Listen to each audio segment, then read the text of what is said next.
الحمدللہ رب العالمین والصلاة والسلام علی سید الانبیاء والمرسلین۔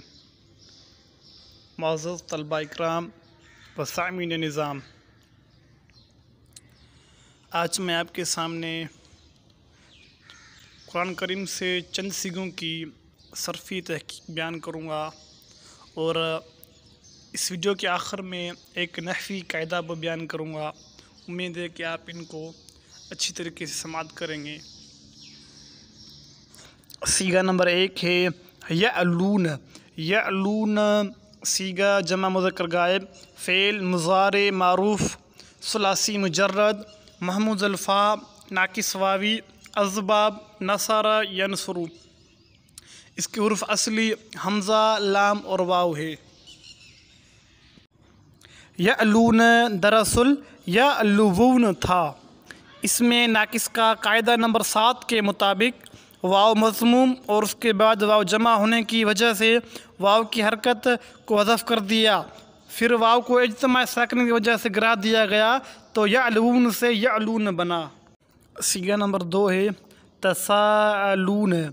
تساءلون سیغہ جمع مذکر حاضر، فعل مضارع مثبت معروف، ثلاثی مزید فی، محموز العین، اسباب تفاعل۔ اس کے حروف اصلی سین، حمزہ اور لام ہیں۔ اور آپ کے سامنے ایک قاعدہ بیان کرنے لگا ہوں۔ قاعدہ یہ ہے کہ فعل کے بعد اسم فاعل یا اسم مفعول کا صیغہ منصوب ہو کر آ جائے تو وہ عام طور پر حال واقع ہوگا، بشرطے کہ وہ اسم فاعل کا صیغہ افعال ناقصہ کے بعد نہ ہو۔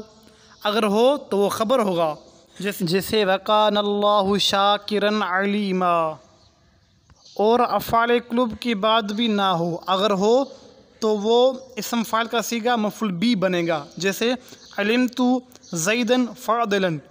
اس طرح فعل متعدی کے لیے مفعول بھی نہ بن رہا ہو۔